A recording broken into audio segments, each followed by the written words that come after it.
I'm Tres Roeder with Roeder Consulting.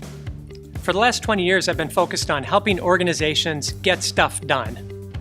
I want to share with you the single largest mistake that I've seen organizations make. So, what is it that we're talking about? Well, organizations have strategies, visions, goals, ideas. They have a lot of them.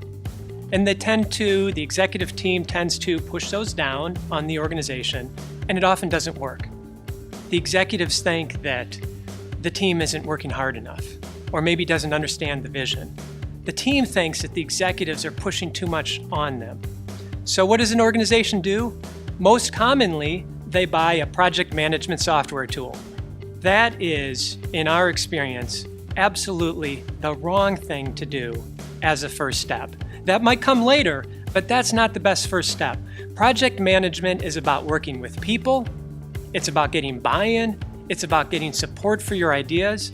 And that's done through creating a culture of project management, through understanding the people that are involved, the personalities, the emotions, because all of this comes along for the ride when it comes down to getting stuff done. So the one tip I'll share with you is if you want your organization to be better at getting stuff done, start with the people, and then later on, you can bring in the software tool.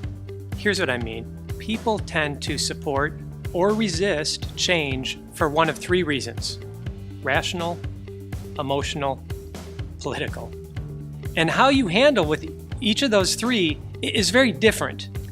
I'd like to share a story with you. So we were working with an organization, and there were going to be changes made to the contact center.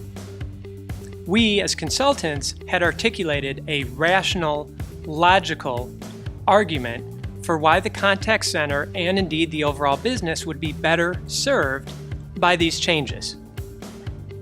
The gentleman who was in charge of the contact center was very resistant to changes.